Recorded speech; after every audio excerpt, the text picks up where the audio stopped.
아들만 둘 있는 미숙 씨는 얼마 전 첫째 아들을 장가 보냈습니다.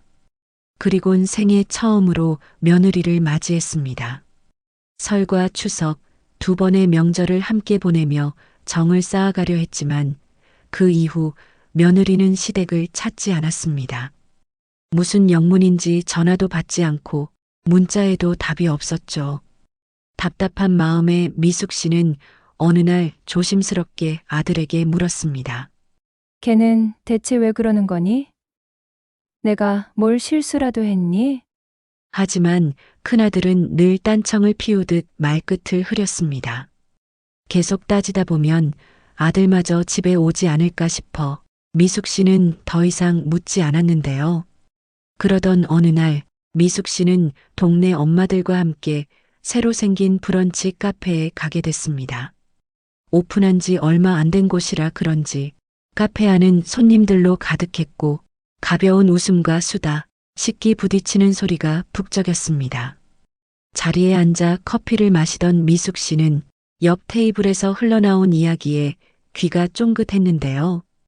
이번 추석에 휴가만 잘 붙이면 열흘이래. 이런 황금 연휴 때 여행 안 가면 언제 가겠어? 야, 우리 다 같이 가자. 제주도 어때? 난 못 가. 미안해. 우리 시어머니 혼자 계시거든. 그런 말 꺼내는 분위기도 아니야. 한 달 전부터 전화하셔서 음식은 뭐 하자. 몇 시에 오자 딱딱 정하셔. 헐, 벌써부터? 나 명절 전날 새벽같이 일어나서 가야 돼. 가자마자 전 부치고 음식 해야 돼. 손님이 많이 와. 아니, 어머님, 남편, 나 이렇게 3명이야. 어머니가 손이 크셔서 음식은 엄청 하는데 다 남아서 매번 냉동실에 넣게 되지 뭐. 에이, 그건 좀 그렇다. 요즘 누가 기름진 거 그렇게 많이 먹어? 그러니까. 재료비만 해도 엄청나는데 난 아침부터 전 부치고 나면 하루가 그냥 날아가. 솔직히 그 돈이면 제주도 한 바퀴 돌고 오는 게 낫지 않아? 그런 생각도 해봤는데 괜히 문제 만드는 거 싫어서 얘기 안 해봤어. 그리고 내 성격 알잖아.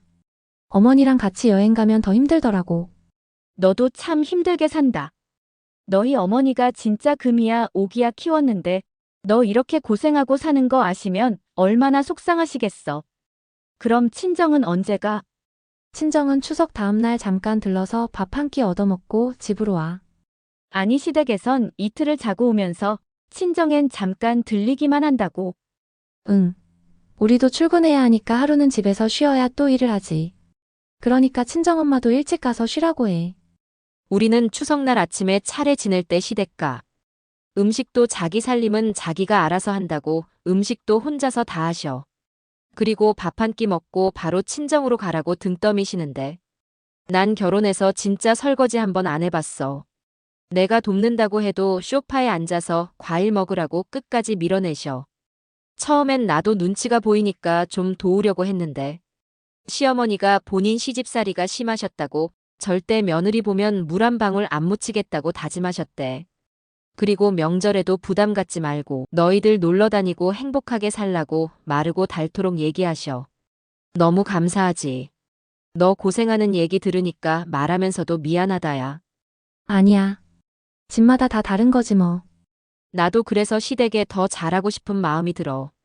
어머니는 그렇게 고생하시고도 자신은 그게 싫어서 그런 걸 끊어내시는 용기가 같은 여자가 봐도 멋있더라고.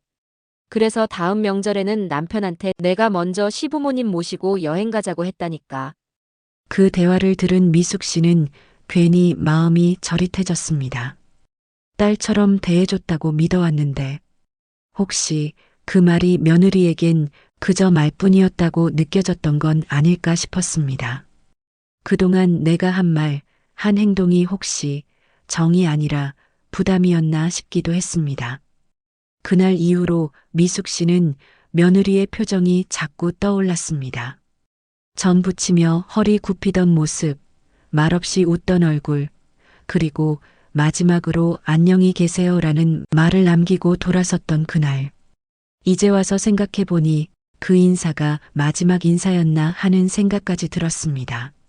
오늘은 미숙 씨의 이야기 속에서 우리가 함께 돌아봐야 할 며느리가 마음을 닫게 되는 시어머니의 5가지 모습에 대해 이야기해 보려고 하는데요. 며느리가 마음을 닫게 되는 시어머니의 모습. 첫 번째는 며느리를 일하는 사람처럼 대할 때입니다. 그날 이후 미숙 씨는 명절 때 며느리와 함께했던 장면들을 하나씩 떠올려 보았는데요. 그 중에서도 가장 마음이 걸렸던 건 부엌에 서 있는 며느리의 뒷모습이었습니다. 첫 설날 아침 미숙 씨는 며느리에게 힘들면 말해, 쉬어도 되라고 말했지만 어쩐지 며느리는 계속 눈치를 보며 일을 놓지 않았습니다. 부엌에서 전을 부치고 탕을 끓이고 상을 차리느라 한참을 서 있었던 며느리의 뒷모습이 자꾸 떠올랐습니다. 그때는 그래도 젊으니까 괜찮겠지, 도와주는 게 예쁠 때다 그렇게 생각했는데 지금 와서 돌아보니 그 시간은 며느리에게 가족과 함께 있는 따뜻한 명절이 아니라 업무처럼 주어진 하루의 노동이었을지도 모르겠습니다. 며느리 입장에선 시댁에 오면 앉을 틈도 없이 바쁘고 칭찬이나 고마움보다 그게 당연한 일처럼 받아들여지는 분위기에 조용히 마음의 거리를 두기 시작했을지도요. 가족이 함께 모이는 명절이 어떤 사람에겐 쉼과 따뜻함이지만 어떤 이들에겐 압박과 의무가 될 수도 있다는 걸 그제서야 미숙 씨는 깨달았습니다. 시댁에 가면 쉬는 곳이 아니라 일하는 곳처럼 느껴진다면 그 집은 며느리의 마음에서 점점 멀어질 수밖에 없습니다. 일을 도와주는 며느리보다 함께 앉아 웃는 가족이 더 소중하다는 걸 우리는 종종 너무 늦게 깨닫곤 하는데요. 진짜 가족이란 함께 일하는 사람이 아니라 함께 웃을 수 있는 사람입니다. 일보다 먼저 건네야 할 건 고마워와 앉아서 쉬어라는 말입니다. 정성을 강요하면 부담이 되고 따뜻한 한마디가 다시 찾고 싶은 곳으로 만든다는 걸 기억하시면 좋겠습니다. 며느리가 마음을 닫게 되는 시어머니의 모습. 두 번째는 말도 없이 불쑥 찾아오고 사소한 것까지 간섭할 때입니다. 유진 씨는 오랜만에 여유로운 주말을 맞았습니다. 조용한 집안에 햇살이 들고 갓 내린 따뜻한 커피 한 잔을 앞에 두고 소파에 앉으려던 찰나였죠. 그때 현관 도어락에서 삑하는 소리와 함께 문이 열렸습니다. 유진아, 엄마다. 비밀번호 안 바꿨네? 시어머니였습니다. 예고도 없이 근처 병원에 들렀다며 근처 온 김에 그냥 들른 거라고 하셨습니다. 유진 씨는 아직 커피잔엔 손도 대지 못한 채 급히 거실을 정리하며 마음을 추슬렀습니다. 시어머니는 주방을 휙 둘러보며 말했습니다. 소스는 왜 상온에 둬? 냉장고에 넣어야 하지 않아? 야채는 물기 닦고 넣어야 더 오래 가. 이건 금방 상하겠다. 수세미는 색깔 좀 바꾸지 그래? 너무 누렇게 됐잖아. 모든 말투는 부드러웠지만 유진 씨는 말없이 웃으며 머리를 끄덕일 뿐이었습니다. 속으로는 이런 생각이 맴돌았죠. 방금 전까진 주말의 모처럼 여유롭게 커피 한 잔으로 시작하고 싶었는데 지금은 집 점검받는 시간 같네. 그날 이후 유진 씨는 시어머니가 오늘 집 근처 간다는 말만 해도 긴장하게 되었고 내 집인데 왜 이렇게 불편하지? 하는 마음이 점점 커져갔습니다. 가까운 사이니까 괜찮을 거라 생각했던 말, 가족이니까 미리 말하지 않아도 된다고 여겼던 방문, 정말 그럴 수도 있습니다. 하지만 아무리 가까운 가족이라 해도 상대의 리듬과 생활을 존중하지 않으면 그 관계는 조금씩 피로해지고 결국엔 마음의 거리가 생기게 마련입니다. 며느리는 시댁이 싫어서 거리를 두는 게 아닙니다.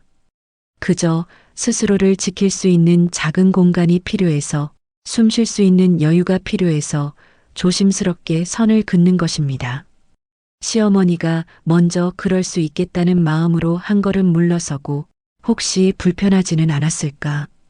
되짚어보는 순간 그 거리는 다시 좁혀질 수 있습니다. 가족은 계속해서 가까워지기 위해 서로를 알아가는 과정입니다.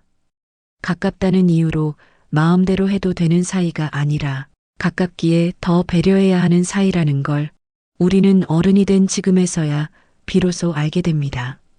지금을 살아가는 며느리들은 단지 남편의 아내가 아니라 하나의 완전한 성인으로 살아갑니다.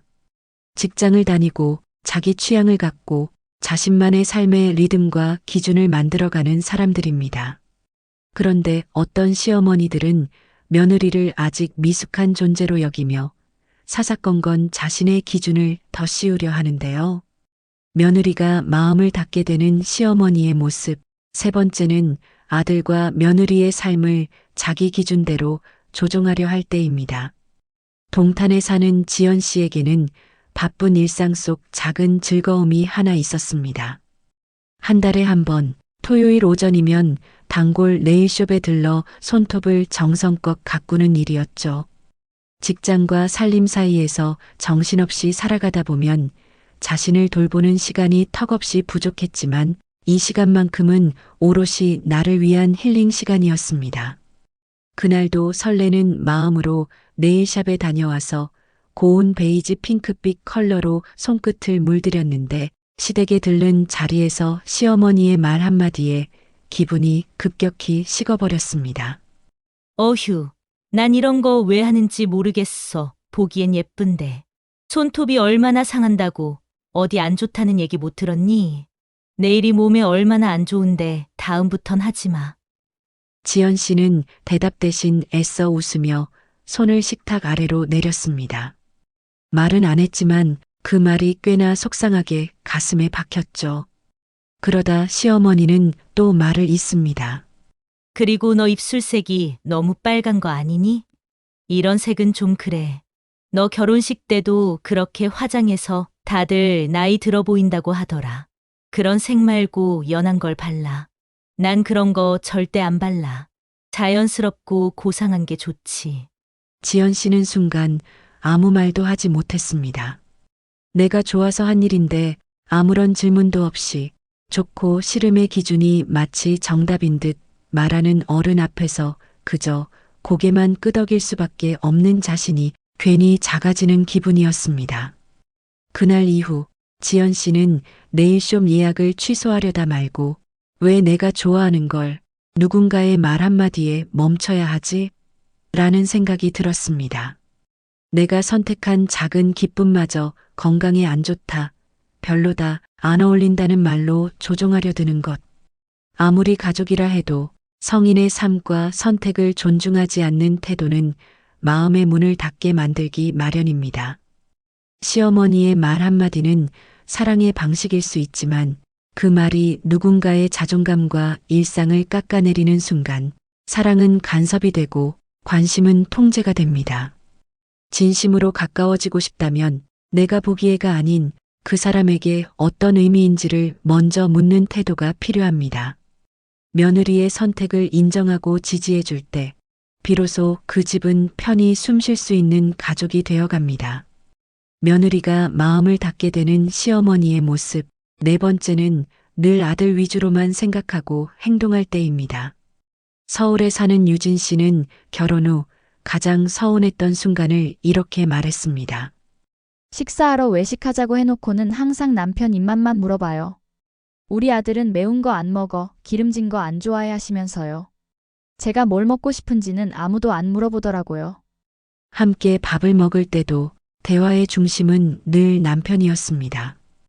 유진 씨는 가만히 앉아 있는 남편에게는 요즘 피곤하지, 살이 좀 빠진 것 같아, 밥 잘 챙겨 먹어 하며 연신 걱정 어린 말을 건네는 시어머니를 보며 자신이 그저 아들을 잘 보살펴야 할 사람처럼 느껴졌다고 합니다.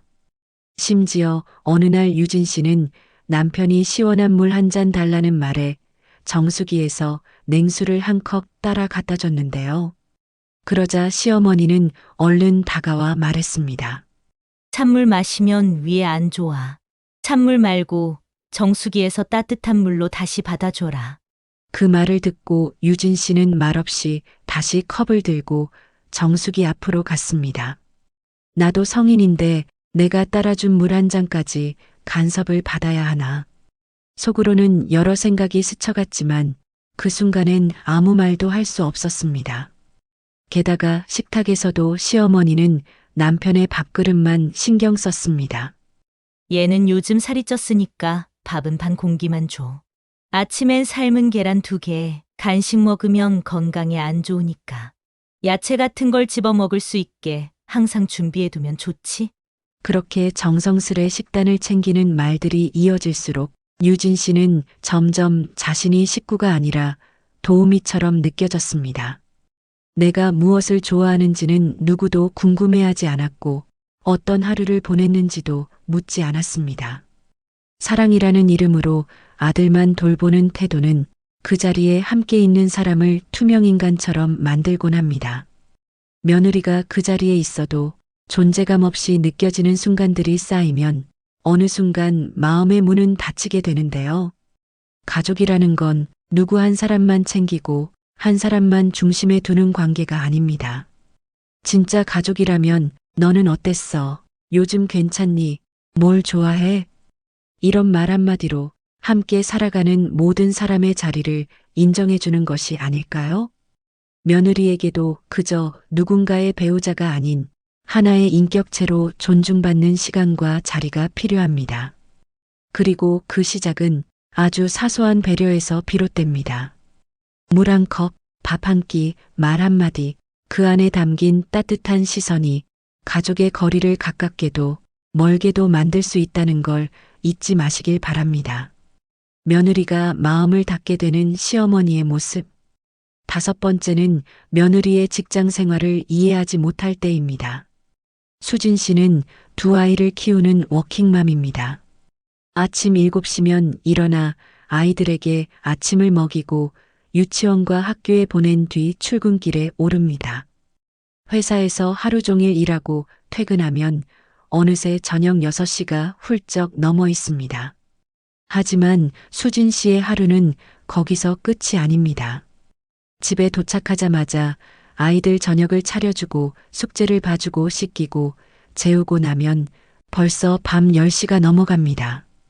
그때부터 수진 씨는 밀린 빨래를 돌리고 설거지를 하고 다음날 아침 준비를 합니다. 잠자리에 드는 시간은 자정이 넘어서입니다. 평일 내내 이렇게 살다가 주말이 되면 장을 보고 반찬을 만들고 집안 청소를 합니다. 수진 씨에게 주말은 또 다른 출근과 다름없는 시간입니다. 그런데 시어머니는 매주 토요일이면 전화를 하십니다. 주말인데 왜 안 오냐고, 바쁘면 일요일에라도 오라고, 내 아들도 보고 싶고 손주들 얼굴도 보고 싶은데 왜 이렇게 안 오냐고 말씀하십니다. 수진 씨는 대답이 막막했습니다. 저도 쉬고 싶다는 말은 혹시나 게으르다는 소리를 들을까봐 차마 꺼낼 수 없었습니다. 어느 주말 수진 씨는 시댁에 가지 않았다는 이유로 시어머니께 섭섭한 말을 들었습니다. 요즘 며느리들은 왜 이렇게 시댁을 안 오냐고, 회사 일이 시댁보다 더 중요하냐고 시어머니는 말씀하셨습니다. 그 말을 듣는 순간 수진 씨는 눈물이 핑 돌았습니다. 시어머니는 평생 전업주부로 사셨습니다. 아침에 일어나 집안일을 하시고 남편과 자식들을 뒷바라지하시며 그것이 삶의 전부였던 분입니다. 그래서인지 며느리가 매일 아침 7시에 출근해서 저녁 6시에 퇴근하는 삶이 얼마나 고된지 상상하지 못하셨습니다.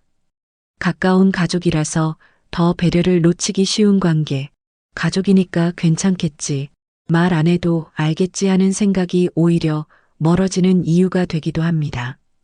특히 며느리와 시어머니의 관계는 서로의 삶을 이해하고 존중하려는 작은 실천에서부터 달라질 수 있는데요. 지금부터는 며느리가 마음을 닫게 되는 시어머니의 모습들을 구체적으로 살펴보며 우리가 어떤 점을 다시 돌아봐야 하는지 함께 생각해 보겠습니다.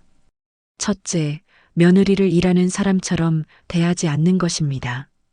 명절이나 가족 행사가 있을 때 시댁에 가면 자연스럽게 부엌으로 향하고 일을 시작하게 되는 며느리들이 많습니다. 하지만 그 일이 정말 자발적인 마음에서 나오는지 아니면 며느리는 당연히 해야 하는 일이라는 분위기 때문인지 한 번쯤 생각해 보셨나요? 한 시어머니는 설날 아침 부엌에서 허리를 굽힌 며느리를 보며 이렇게 말했습니다. 너무 고맙다. 그런데 네가 조금이라도 쉬었으면 좋겠어. 지금은 명절이지만 너에겐 소중한 주말이기도 하잖니. 그 말 한마디에 며느리는 눈물이 핑 돌았다고 합니다.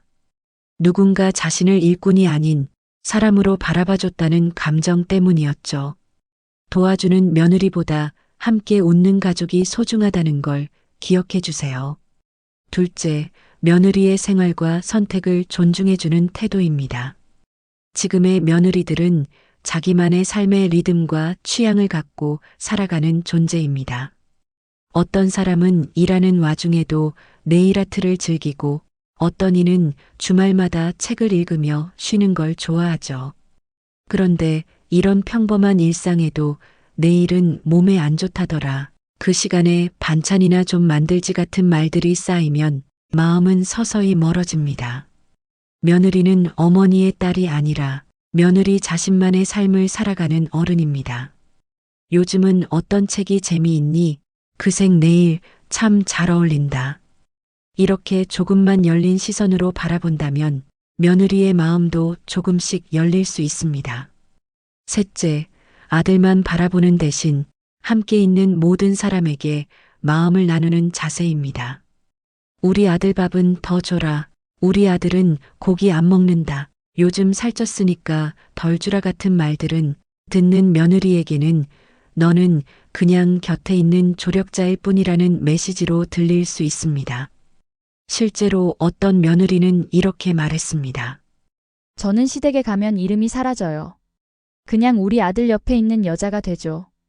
가족은 누구 한 사람만 중심이 되는 구조가 아닙니다. 함께 밥을 먹고 함께 웃으며 너는 어때? 너는 뭐 좋아해? 하고 물어봐주는 그 한마디가 며느리를 가족 안으로 끌어들이는 다리가 됩니다. 넷째, 작은 것에도 고마움을 표현하는 습관입니다. 며느리가 해주는 일을 당연하게 여기지 마세요. 반찬 하나, 청소 한 번, 아이 돌봄 하나하나가 모두 며느리의 시간과 정성입니다.